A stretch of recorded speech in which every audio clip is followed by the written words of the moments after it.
Hi, I'm Bran, and I love The Way Home. I'm Ryan. I like The Way Home. I'm Dan, and I'm bittersweet about how I despise The Way Home. And this is the Deck the Hallmark podcast. Deck the Hallmark, it's his podcast. Brandon and friends host this podcast. We hope you like this jolly podcast. Hi, everybody. We've made it. Oh, boy. What a journey.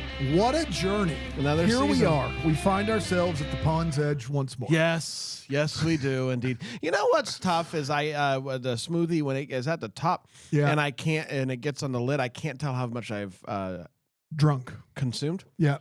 I wasn't. You sure. can't tell by the weight of it? I can tell by the weight of it. It's one of the dumber things he's ever said. And I know we've got a long way to go and No, we've got no. a lot to talk about, but I it's one know. of the fundamentally dumber things that No. Brandon's ever What said. I mean is, I know that I haven't had much, but I feel like I've had more than I can see. Why do you need to know so bad? Because Thank you. someone makes me insecure about how slow I consume beverages. Is mine done? Yeah, it's done. You didn't need to do that. I could have opened and splattered. There's still remnants in there. I mean, maybe a little bit. Remnants. Remnants. All I have to say is happy smoothie day to everybody. Hopefully you're doing well. You too, man. Ryan, how are you, buddy? I'm good. I feel like, you know what? After 9 straight weeks, I don't have a ton in terms of the eBay of it all to provide here. But that bit's probably old, right? It's probably an old bit now. Well, people love that bit, right? And it's not a bit because it's real. I think Yeah, we it need is to point true. that out. But second of all, I think we have plenty to talk about. I think we're going to have a lot of big feels, a lot of big feelings, a lot of big opinions. But also, you've not bought anything? Really? No, I've bought stuff. I've bought plenty Okay. of Well, I stuff. was gonna so for yeah. people Yeah. at home, Yeah. you were sick last week. Rest in peace, obviously, and Rest in peace to his sickness. a lot of you. things can happen while you're sick. Thanks, you're left to lay in bed all day, and occasionally you think to yourself, "Well, I guess I should check eBay," and then one thing could lead to another, and then things could get out of hand. But you're saying things did not get out of hand. No, for you. I'm looking here. I bought like 8, 9 things. I just don't know. Like, you know, I mean, None of like- them are cracking the necessary barrier Well, of I being think this was interesting enough for the podcast. This was before I got sick. But I think that this is good stuff here for everybody on Philo. These are 3 cutouts from 90s TV guides Dear of God. like a TGIF promo. Oh, hey, that's Ben Savage. It is. Yeah, that's the original Savage. How about that? And Gonna you have see- some you see- fun, show you how it's done. You see TGIF. Urkel dressed as a nun Yep. there. That's Yeah. pretty good. Yep. So I bought those. But again, And you paid money. This wasn't a barter. You paid actual money for that this? was with shipping included and tax. Got those for $5, which Man, I thought was Dude, incredible. somebody is waking up laughing. They thought it thought would never pay off. You know what's crazy is to hold all their old TV guides. like but- I'm sure between the two of us we have things, yeah. but that I would never think. Okay, let's take the 3 pages from TV Guide and put them. Here's up. my thing: is I have like 20,000 baseball cards. If I spent any time doing this, I bet I could make some serious money. You know, cards Totally. are back. It's cards are back. I actually found some when my parents were moving. I found some cards that I think are worth a good deal of money. I actually texted Rye Guy about him, and he was like, Yeah. "You need to get those graded." And as soon as he said that, my brain shut off. Yeah. It's a I lot didn't of work. know. I didn't know what he was talking about. I didn't even know where to go get the cards graded. Well, so I was you like, start at kindergarten. yeah, cool, you start at kindergarten, man. and But you work that's- your way up. they're still just in the plastic. It's a They've fifth not grade been card. graded. But the graded versions are worth like $1,200 and $1,500. I got like 6 of them. So graded is just when you take it to a place and they say it's good. And they put Here's it in a the case. they They give put you it they in. give you the condition of 1 through 10. They slab it for you. They put it in a slab. right. Is higher and then- higher better? Like a 10? Higher is better. Yes. Higher is better. Just like less smoothie means you drank more. And then I felt But how unnecessary. can you tell? How can you tell? Yeah, it's What a good between the point. weight of it and the lid? There's just Yeah. no way. See, now you know want to know what I just peeked open and I have had less than I thought.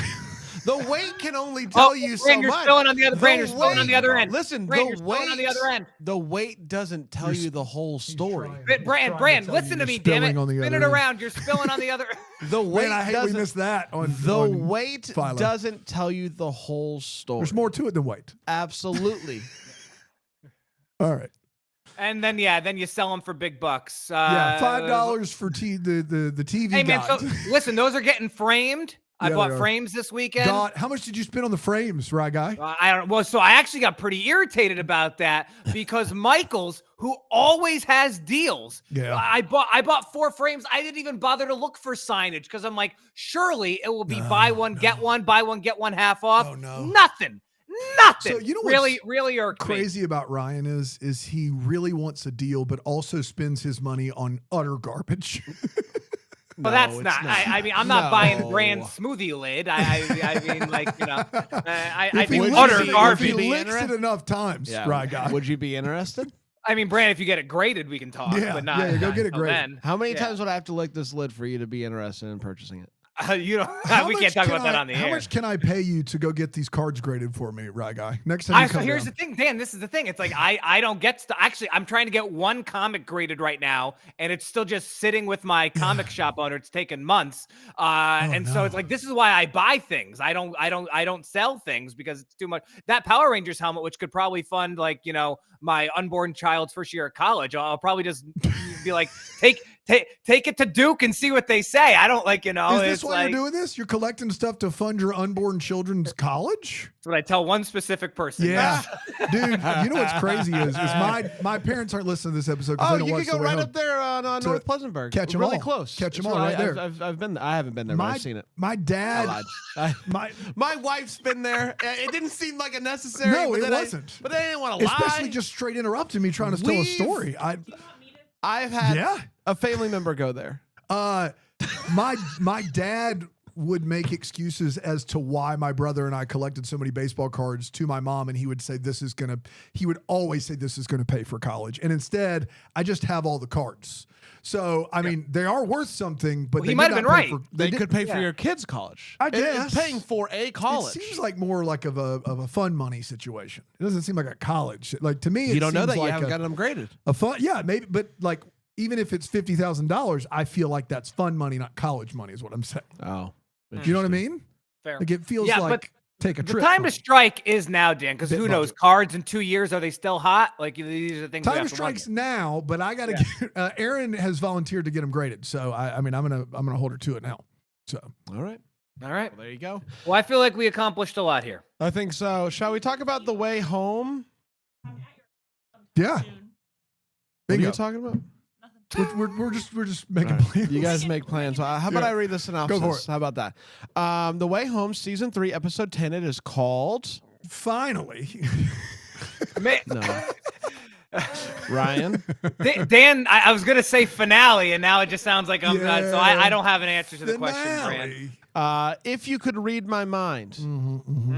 That was If my you next could guess. read my mind. Hallmark Channel. And it went a little something like this. The episode starts with a full montage showing Alice traveling back to the 90s for the first time, the moment from way back in season 1. She meets Colton, and when he hears that she was swimming in the pond, he's immediately suspicious of her. He remembers that she is the one that he met back in the 1970s. Back in the present, things aren't looking good for Jacob. Charges may be pressed against him for the attempted arson. I mean, they have him on tape. They're gonna have on tape. That's tough. Potentially attempting arson. Present day Alice goes back to the 90s to see Kat and Elliot play MASH together, something that she learned about in the present from her mom, and she's excited to go back and see teenage Kat and Elliot again. Afterwards, she heads back to the pond to go home. As she's about to jump back in, Colton stops her and says, "You are who I thought you were, and I let you off the hook." The same Alice from the 70s. It's you, thank you. She warns him not to ask any questions. She tells him that the 70s were an amazing time and she will cherish them forever, and then she jumps back into the pond. Elliot shows Jacob the thing that he found, the clock at 7 o'clock. It turns out it's a pendulum. Jacob says, I feel like that, going back and forth between times. He's like, all right. Elliot then looks at the bottom of the clock and there's words. It's crazy. Never noticed it. Elliot then gets some mail from his dad, and inside is the ring that he took. Alice is back at work looking for a tape recorder to play some of Colton's old recordings. When Max shows up, they both talked about how they didn't hate the kiss. Jacob goes to talk to Danny to apologize for using his garage code at work when he was attempting to arson. He tells Danny that he's already done enough to him. And how he doesn't know the truth. And Danny's like, what do you mean I don't know the truth? He was like, well, just that, like for so long, you didn't, you thought it was your fault, the whole, Danny's like, you know what? Scram. Leave. Yeah, go and get. Alice and Kat are going through some of Colton's old stuff, and Alice recognizes one of the tapes. It is from a demo that they recorded together, which includes a conversation Alice and Colton had where he talks about how much he loves Dell. They play it for Dell, and she asks them to take her back to him via the pond. The three of them jump into the pond together. Dell and Kat pop up together, but Alice is nowhere to be found. We see that the pond took her somewhere else. As she gets out, Colton is there and says, Jacob fell in the pond, didn't he? We then see earlier that day, Colton figured it out when he went to go visit Evelyn and saw the painting of My Catherine.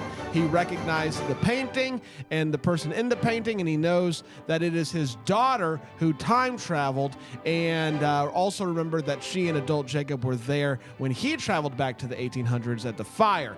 He figures out that Alice is his granddaughter. He tells her all of this and gives her his sweater. She tells him that Jacob does make it home, but he figures out that he won't be alive to see it. He figures out that he is going to die. Alice jumps back in the pond to leave. Colton decides that he's going to give it a shot too, and he jumps in, hoping to see his son one more time. Alice gets out of the pond crying and takes off Colton's sweater, leaves it in the woods. It's the same one that Elliot will find, that found earlier in the season. The pond worked for Colton. He watches his family the night of the summer kickoff. He finds Jacob in the barn, and he tells him that remember that I love you no matter what happens. Alice realizes that she's not back in the present. Rather, she's back to earlier in the season, for lack of a better explanation. She runs back to the pond, and past Alice sees someone running. You remember this from earlier in the season. Alice watches herself running towards the pond, and she realizes that this is the moment when someone pushes her in. No one does push her in. She realizes that it must be her, so she pushes herself in. KC arrives at the Landry farm, talks to Jacob, and says, hey, I've got some documents, some hidden documents, including Susanna's will, which proves that Lingermore actually belongs to the Landrys. Casey says that this document should stop any legal proceedings and should also stop the letters that Dell has been getting, letters that Jacob didn't know about.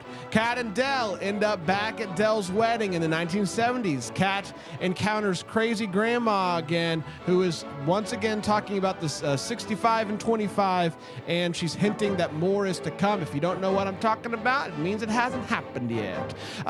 In the present, Casey crosses paths with Alice near the pond. Alice says, I'm your mom, and Max is your dad, and Casey is like, nah, you're wrong. Alice says, but are you a Landry, or are you also a good one? What are you? Casey replies, I don't want to break any rules, and off they go.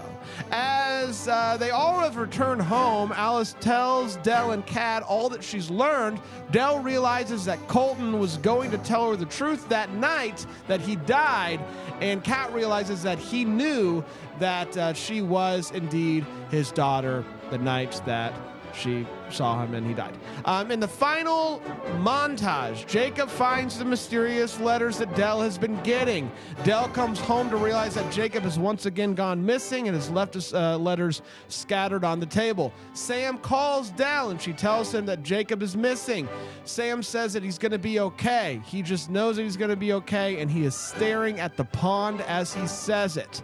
Kat confesses her love to Elliot, and he reveals his mother's letter that he found, which which includes a mysterious T.S. Eliot quote. They realize that Eliot's mom didn't mysteriously leave when he was a baby. Rather, she is a time traveler. Cut to the baby in the basket. Two people standing at the pond. They place a letter in the basket, and then they jump into the pond. Someone then finds the baby in the basket and brings the basket to the Landry farm. Knock, knock, knock. Open it up. It's Colton and Dell. Baby Catherine is there. And they bring the baby in. Are they going to be one big happy family? Who can say? And now, my friends, was The Way Home, Season 3, Episode 10. If you could read my mind. We did it. Nicely done. Well done, buddy. Hey, man. That is some of your best work. Oh, stressful. Yeah. Some of your best. Well, some of your best work. That's as good as you've ever been. Well, I like that it just became bullet points there at the end. That was an artistic choice and an inspired one. Yes. There's lots to get to. Let's take a break. We'll come back and we will get to the episode and our thoughts on it here on Deck the Hallmark.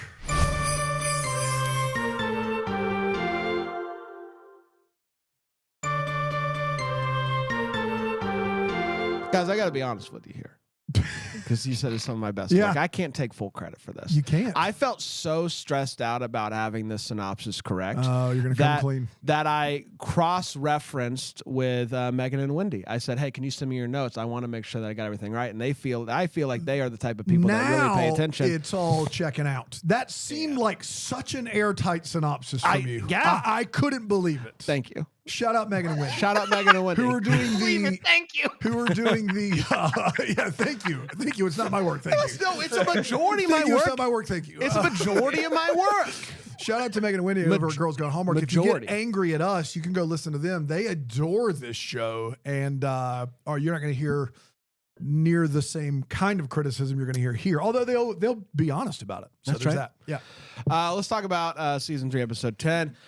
We're going to start with the hot take is where we share, we jump into the pond ourselves, and we come out and we say, here's my thoughts. Hey. Ryan, what'd you think about the big Season 3 finale? I've thought about this since the episode aired. A couple of thoughts that have gone through my mind. It's not how you start, it's how you finish, right? Like the end of the book is infinitely more interesting than the beginning of the book.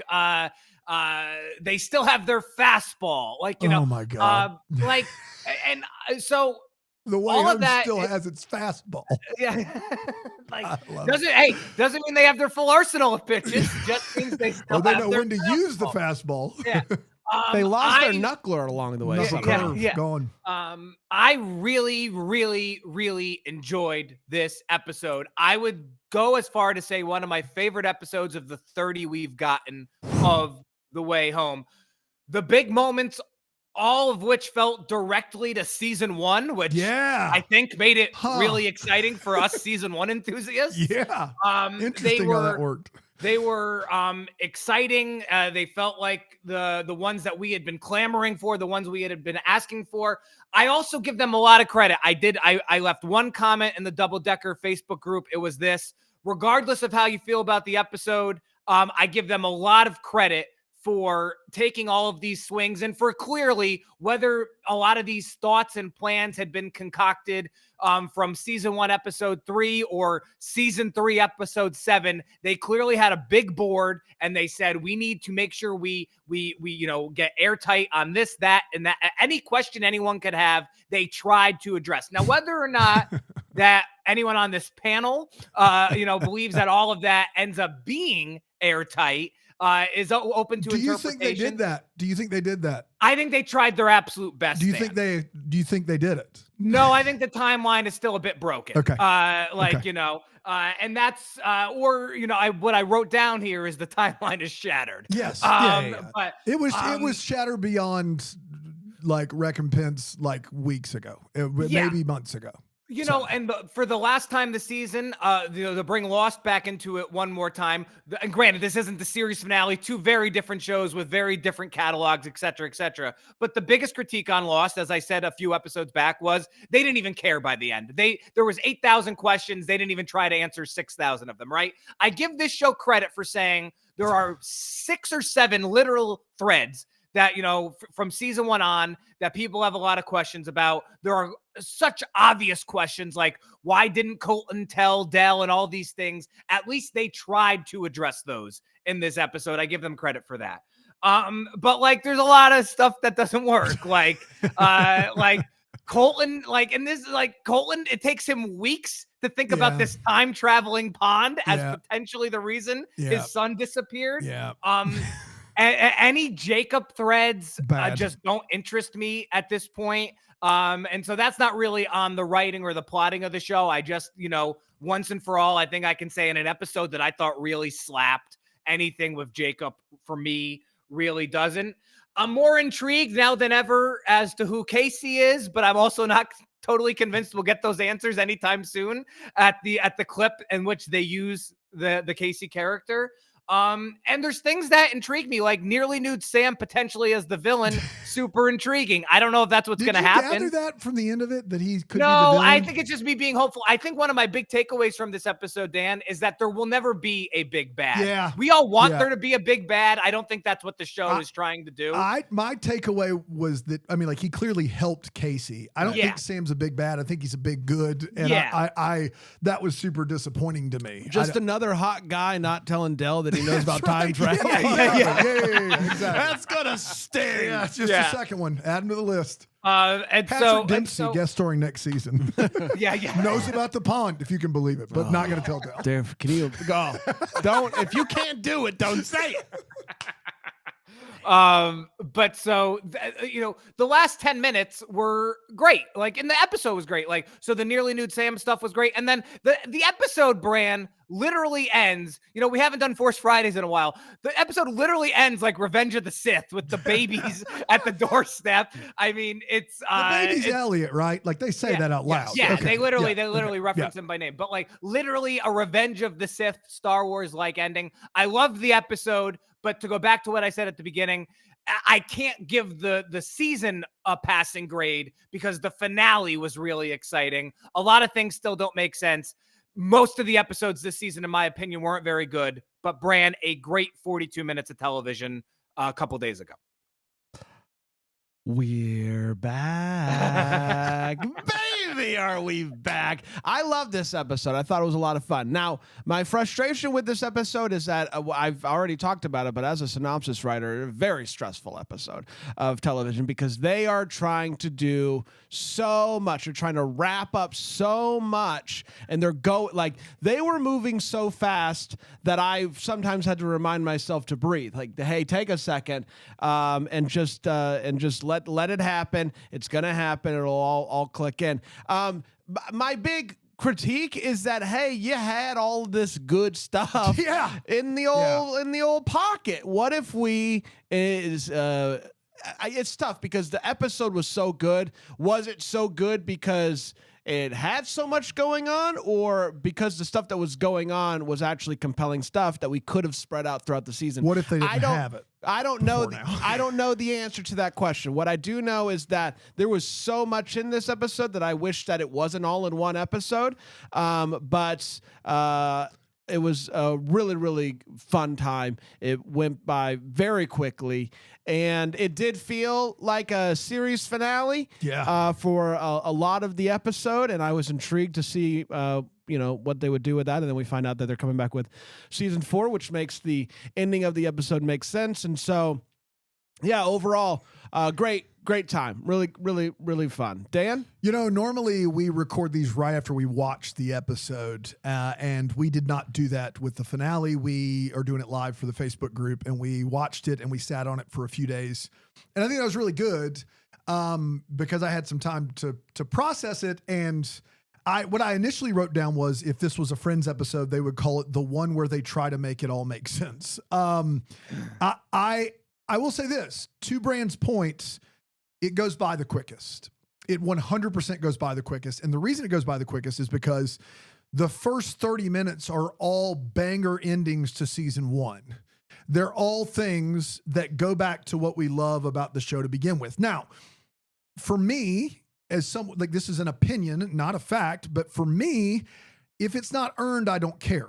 And I don't think any of this was earned. I feel as though this show got very, very wayward, particularly in season 3. And they wrote an ending because they had painted themselves into a corner, and they wrote an ending for 30 minutes that allowed them to answer the big questions from season 1 and give everybody these very cathartic moments. Any scene with Colton and Alice is a great scene in this episode. They are doing, Sadie LaFlamme Snow is doing some amazing acting here, and she doesn't always get the opportunity to show her range. So I'm not mad at that. How can you be mad at a show that was an episode that was as entertaining as it was? Was it earned? Absolutely not. It wasn't earned. Did everything they do make it make sense? No, it did not. The last 10 minutes where they try to set up another season should never have tried it. There's literally not a single storyline left open that I care about. For varying reasons, and we'll get to the why I don't care about the Casey storyline, the baby thing, like all of these storylines. It was very evident to me that they made this episode as a series finale, found out they probably made 2 versions of it. They made a 42-minute episode where they do all of these big answers to your season 1 questions, and then they end it with a very sweet, note. Or they try to compress that to 30 minutes and they give you 10 minutes to want something new. But they basically are starting from scratch. Like all the things about Jacob and Colton and Alice and Kat and Dell that you needed to know, that you had questions about in season 1, are all answered. All of them. The new stuff's about Casey and Elliot. And so you have to really want it at that point. And if you do, if you're bought in and that ending, and everything worked for you in season 3 and you love season 3, then I can imagine you being really, really happy with what happened here in the finale. It's the best of the season, but this season of television is not good. When Calls the Heart, which hasn't aired their finale yet, in episode 11 of When Calls the Heart, I'm just realizing that is not aired yet as of this coming out. Let's just say in episode 11 of When Calls the Heart, which hasn't aired yet, so it's still embargoed and I can't talk about it, that even a show like When Calls the Heart is capable of providing you moments that draw emotion from you. And they're capable of doing it. The Way Home is certainly capable of doing it. They have great actors and they have great characters from season 1. And so there are some individual moments in this episode that work better than anything all season. It's not earned. It doesn't make up for the fact that for 95% of this television show's season, it wasn't good. It just wasn't good. And so I'm happy for people that enjoy it. I would have rather it been a bad episode with a fun cliffhanger. So I would have had something to look forward to. As it stands, I have all the answers to the questions that were broken from season 1 that couldn't be fixed. I have as good an answer as I'm ever going to get about those. And I'm good. I don't want any more. I don't need any more. We're getting more. So there's that. That's unfortunate. I would have rather had a bad episode with a good twist. And instead I got a good episode with a bad twist. And that's unfortunate. Well, let's get to all the feels where we talk about whether this episode gave us feels. Right. Yeah, Dan, you mentioned it. I mean, Sadie LaFlamme Snow and Jefferson Brown, who plays Colton. I mean, they just crushed it. Specifically the scene before Alice jumps, like the goodbye. It literally made what for me has been a lot of a slog the last 2 seasons worth it. Both just, A+ acting. I was watching with Alyssa. She was literally crying. I thought it was excellent. And at that point in the episode, I was like, oh, they're really going for it. They're really going for it. Yeah. Yeah. I mean, Brian looked at me and was like, it's working for me. Yeah. And rightfully so. It's a great scene. Yeah. I mean, so all of that stuff worked, but that scene specifically, Brian, I thought was just dynamite. The episode, the montage or whatever at the beginning of the episode set to a beautiful cover of The Scientist. Woo! Boy. That was a real good you cover. kidding me right now? That was a real good cover. Real good cover. Dan? Yeah, I mentioned Sadie LaFlamme Snow in her acting. I thought was as good as it's ever been on this program, and it's never been bad. But I also got About Time feels. I mentioned that movie all the time. There's 2 scenes in About Time that get you the same vibe as the Alice Colton stuff in this episode, but it's completely earned, and they've written a great film. And I love that movie so dearly, and it made me think of it, and so that made me happy and sad at the same time. That's all I got. Let's take a break. We'll come back. We'll get to the Wait What and the Sink or Swim here on Deck the Hallmark.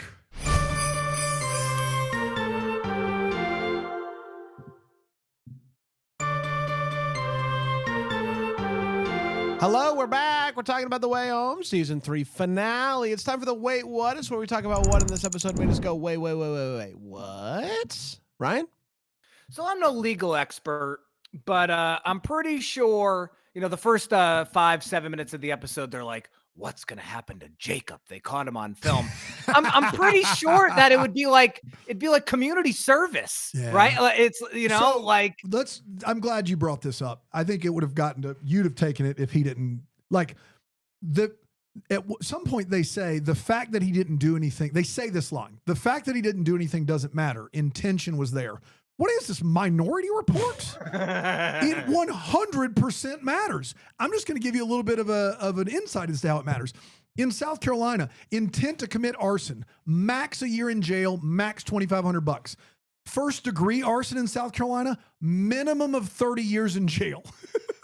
So one of those things, you're done for your life. The other one of those, you probably don't have any jail time. Yeah. It matters a great deal.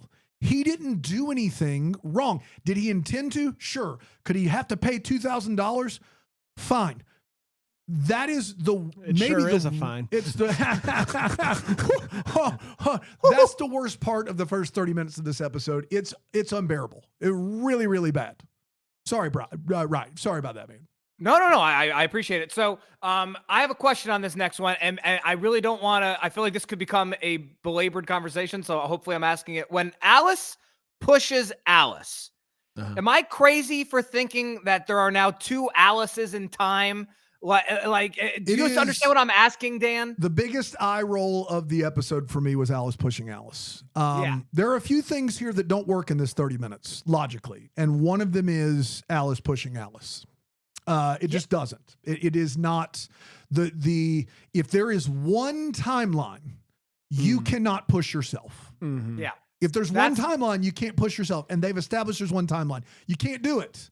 There's just one timeline. Yeah. I'm interested to see what the showrunners would say about that. Because clearly they've thought a lot through. It would lead me to believe that they've came to the conclusion that this would make sense, but I don't know how it does make sense, and I also don't really know why do it. I would disagree. I think that the showrunners who we've had on this program and probably will not revisit, unfortunately, I would love to have them on again. They're wonderful people. I think they've thought a lot about character. I don't think they've thought nearly as much about this as you think they have. I think that it worked for the plot, and so they did it. I don't think that they thought about the ramifications of it, because I think most viewers also don't care. I think most viewers who are me have stopped watching already. And so but I don't think it adds up. I don't think it works. I don't think in one timeline you can't push yourself. I think in multiple timelines you can. So yeah, because that was my universes you can push yourself because you're different. That was my big takeaway from it was why? It really was just not necessary, right? They had to figure out who pushed her in. They had to get that was a question they had to answer. But what was Alice's thought process in pushing Allison? Yeah, just that it had happened. She knows that it happened since no one did it. She feels like she has to. I guess. Is that the intention? That happens a lot on the show, and that never holds a ton of water, no pun, for me. The best version of this, the best version of an answer that we got was Colton traveling back, a few weeks to see himself. Right. That was the best answer we got that made the most sense from a timeline perspective. Alice pushing Alice, I can't buy it. I was pushing Alice, so they were really great back in the day. Oh, dude, they were so good. Yeah, man. Really good. Yeah. Like the early stuff. Alyssa pointed this one out. I thought it was really good. Del never refers to Colton as Kat's father. It's always, I'm going to clear out the rest of Colton's things. That's right. She never calls Colton your dad, which is strange. Which I don't have anything to offer other than that it's strange, but it's strange. I've been alive 41 years. I don't think I've ever heard my mom reference my dad to me as his first name. I don't think she's ever been like, well, I was talking to Jay the other day. Never happens. Yeah, Never I think for happens most not people, it's once. the exact inverse of what That's right. happens on Yes. the show. Yeah. You don't open your wedding gift right when it's handed to you without your significant other there. No You way, don't no even how. you don't open it right away at all, No but way, no especially how. not with your significant other not there. I watch Love is Blind. I know that can get messy. It was Shout out. it was kind of funny to me. It's really beautiful watching Dell watch her wedding. But it was kind of funny to me that the pond brings Dell back to the one moment that most people have filmed and actually can relive over and over. Dude, you're so right. You're so right about that. Like, what a waste of Dell jumping in the pond for the first time. Let's bring you back to the one thing you definitely remember so you can watch it and go, it's just how I remember it. Yeah. That's embarrassing. That's so terrible. Just another bad break for Dell. Oh, my gosh. Yeah. Oh, man. And then the Can last you imagine one, if she shows up and she's like, oh, I already watched this the other day. That's right. I have a video of It it. couldn't take me somewhere else. I just converted to DVD recently. All of a sudden, Dell shows that she jumps in the pond and she's in the movie theater watching Star Wars for the first time. It's like, I do remember this. Like, this is the one thing. Every boomer remembers where they were when Star Wars came out. I forgot what the second trailer was, so I guess that's cool. But and then last one, really one of the more important ones of the season. Why is Noah texting "I miss you" in all caps? What's wrong with this guy? What's he doing? Why is he so angry? Like, calm down, bud. Alice is having a tough time. That's it for me, Brand. I don't know how Elliot didn't up until this point see the words at the bottom of that clock. That's like kind of covered by dust. It's like he's just now for the first time examining the clock that for the first time not too long ago he found that there's a thing hidden inside of it. You'd think at that point you really would take see the bottom of a good once over of the clock. Hey, maybe I'm missing something else. But no, it was news to him. Classic Elliot. I just got a kick out of the fact that randomly in this episode they put the date on the screen. Never. Yes. I'm like, I appreciate it as a watcher, I guess, but maybe they could have done it. The whole show. I'm so glad you got a kick out of it. I got a kick out of it. It was a full weight but made me actually angry. Nah, like the I whole show, you never tell us you don't tell us any of that. Since we don't know the date. How about we throw it on here just once? Just one time. It's one time. Here's the text. Did Colton move out to the pond? Because when Alice comes back, I think it's for the second or third time, he's like, Jacob was in the pond, right? Was he just out there just waiting for the opportunity to maybe Alice would come back? He was there waiting for her. So I think maybe he's been camping out there or something. I don't know how he was out there at the right time. My last one is the fact that Alice was gifted a sweater from her grandpa to keep her warm. Oh, please talk about this. She then jumps back into the pond. She comes out and she says, I don't need this sweater. I don't need this sweater anymore. Did my grandpa, who I never, I know he gave it to me, and I know he's gonna die. Maybe I should, hold on to it or something. No, I'm just right here soaking wet. I don't need it. Can you imagine knowing your grandfather's going to die and knowing that was your last interaction with him and taking your grandfather's sweater off and leaving it on a rock? All of a sudden, this show is worried about the weight of wet clothing. Yeah. She's so weighed down by this cardigan. She's like, I can't possibly. Stop. You've been weighed down by clothes all series long. Dan? You and Ryan both took a lot of the big ones that we had to address, and I'm glad you took them. A lot of answers that we get from season 1 I really like. Some of the stuff that has never been explained, and they explained it in this episode, really bothered me. And mostly it is why Colton didn't tell Dell. Like, we talked about this all the time. Why didn't he tell? And then we find out in this episode that he stopped time traveling, and then he meets Alice, and then he decides to time travel again. So he only time travels right before his death, basically. And he says to Alice or Kat, one of them, telling Dell, what good would it do? Buddy, so much good. So much good. Hey, you know how we lost our son? Well, something else you need to know. There's a pond. I time traveled when I was a kid. I thought I couldn't do it anymore. Like, aside from jumping in the pond immediately, which he didn't do, the number one thing you do is tell the person you love the most. I think maybe I can find our son. The fact that they wrote that out with one line was the biggest record scratch of this episode. Telling Dell, what good would it do?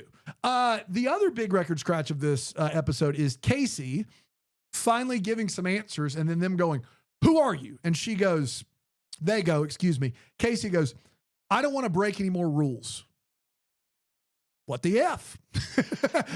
There's never been, okay, because I've tried several times throughout 3 seasons of covering this show to establish a rule of the pond. And aside from the fin factor or whatever it may be, every rule they establish, they break. Every one. And there's no penalty for breaking it. Like Colton is told you can't change the past or you can't travel anymore. That's not true. That's not true.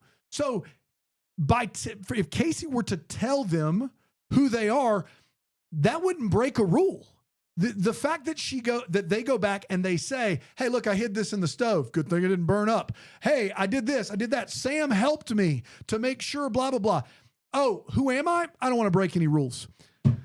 Guys, what if you next season finale write something into an episode that explains why Casey couldn't do that then? That's not good television. That's not how great television works. That's how mildly diverting television works at its best. You can't just do that. And so that was unfortunate. But lastly, and my biggest one is, this pond, we can now say with 100% certainty, is Old Testament God evil. It is not taking you to the places to have the fun times. Kat is 100% responsible for her dad's death. 100%. Alice is 100% responsible for Rick's death. What we find out in this episode is not only did Kat cause Colton to wreck his car, but the reason that Colton was in the car to begin with is because he wanted to see Kat again. So if he doesn't go look for Kat, we can at least extrapolate he would be alive in present day right now with Del. So all of this stuff that was great in season 1 about, the choices we make and trying to rewrite history and living with consequences, all of that really is predicated upon Kat killing her dad. And that's kind of a dark place to live in. And I don't love that for us. I would love for this show to be uplifting and joyful and momentous, but this is more like The Prestige. Like, the world is dark to its core. I mean, like, that's what it is. And that's a downer. You're welcome, everybody. I love it. Personally, I love it.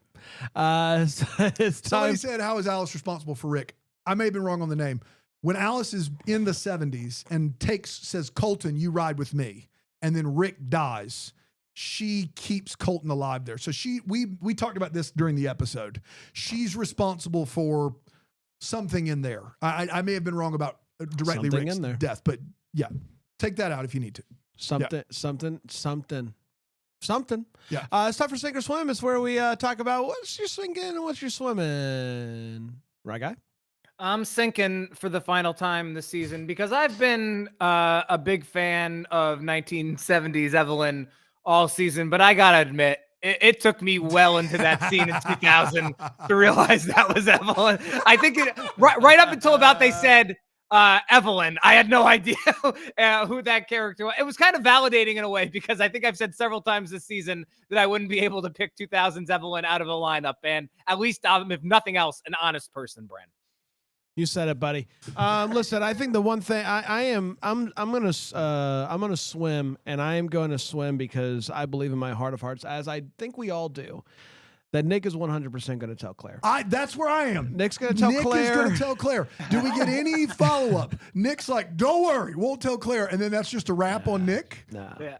He didn't show up at all in the last 3 episodes. Do I know the ramifications of him doing so? No, I do not. But has Nick proven time and time again to be a bit of a shady character, if for no other reason than, holding on to a love with somebody from 1999, even though you know that they're still. It doesn't matter. He's going to tell Claire. He's going to do it. Claire's He's going going to to do it. Claire's going to be somebody important. He's going to do it, and I'm going to be there for it. I'm going to be there for it. Dan? Yeah, my sync was you don't realize how much you miss good time party boy Nick until he's gone. You know what I mean? Like, let's get beers as an answer for everything, showing up at the pond for sage wisdom, telling Claire, not telling Claire. The biggest, like, get out of here character, all of a sudden, like, when all the answers are given, Nick isn't around. He's nowhere to be found. He's off doing something with somebody. Went back to Claire. Karaoke. He went back to Claire. He's karaokeing it up. Getting beers with Claire. I also think I said it my hot take, but my sync is there's nothing left to care about. We got the best moment this show could possibly give us between Colton and Alice. That was it. That moment, if that happens in episode 10 of season 1, boy howdy. If that happens and we just get one season of television and it ends with that scene, I mean, that's all time, right? That's the best scene we're ever going to get. Nothing that we find out can be deeper or more earned than that scene was to season 1, in my opinion. Yeah. And so, gotta sync. I don't care about the Elliot showing up at Dell and Colton's house. I don't care about Casey deciding not to break any rules and not telling them, who they are. I don't care about that. That is not in my purview. The season 1 questions, we got the best answer. So now we're going in, and I guess the best news is that the expectations couldn't be lower for me for season 4. I'm also just genuinely interested now. I know that you are kind of out on the whole Casey and the Sunshine Band thing. They've never made a less interesting character. Props to them for making a non-binary character and putting it, in front and center. But I wish that character was just the slightest bit interesting. But what like show who is if Casey is not a Landry, but Casey is a time traveler? Who is Casey, and what does that mean for the rules, if you will? Because it's clear that I guess it's not clear, but it seems like Casey time travels. Casey, it's very interesting. The best puzzle box time travel shows give you the rules up front and then surprise you still. This show is very coy about the rules. Because every time they tell you a rule, they never establish, like even that Finn factor. You would agree with me that we're not 100% that you have to be a Landry or with a Landry to time travel. We think so, but we don't know so, right? We've never been proven otherwise. But it's a working theory of characters on the show. Of course, yeah. Yes. Based on, yes. Yeah. I have a lot more interest in a show that tells me the rules up front, doesn't break them, and still surprises me through character development and just good old-fashioned drama. That's more impressive to me than just making it up as you go along.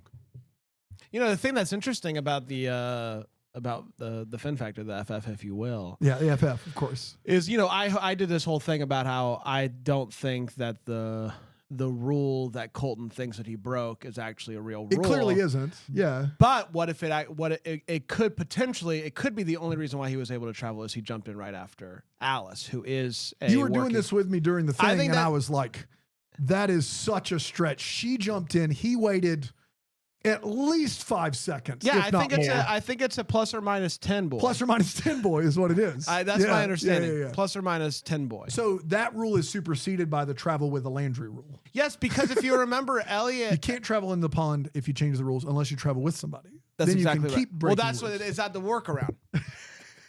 Per capita. The fact that we're doing this should tell you where we are in this show. Yes, per capita. Well, we did, everybody. The season is done. Which is sad because that means that we're not going to see Ryan for a minute or two. I don't know what we're going to do next. We'll figure it out. Yeah. I do know that apparently Chicken Sisters is going to be showing on the Hallmark channel here soon. So if you missed it the first time around, you can ever finish Force Fridays? Gang? I think we could finish it. I think we could do Brandon it. and I discussed it briefly. I mean, like, let's just find the window. Yeah, I mean, we have 5 left. I mean, the window might be here. I don't know. We got 3 left. Yeah, we 5. We got to watch Rogue and. We got yes, we got to watch Rogue One and Solo as well. My bad. Yeah. Forgot all about that. So yes, that'll likely. So did most people. That'll likely be where we're only halfway where done. You see Ryan against him. Yeah. So come on back for that. Yes, Aaron. I would say finish Force Fridays when you can. We've been getting several emails about what other movie series we could do next with Rye Guy. I think we're doing Mission Impossible next. Yeah. There's also been a James Bond thrown in there. I mean, but people want Rye around. So Yeah, I think I we listen. can't like say goodbye to him because we might have No, a we're not riot gonna- on our hands. A riot. Riot. A I see what you riot. did there. Yeah. I mean, I Why? think Mission Mondays is happening. Mission Mondays is happening. Yes. Yeah. For sure. Cool. All right. Well, that's to look forward to. Until next time, maybe the first to wish you a Merry Christmas. Deck the Hallmark's a Bramble Jam podcast is produced by Aaron Shea. For more information on Deck the Hallmark, you can go to deckthehallmark.com. For more information on the Deck the Hallmark family, you can go to bramblejamplus.com. Deck the Hallmark is presented by Philo TV. For a free trial of Philo, go to philo.tv/DTH.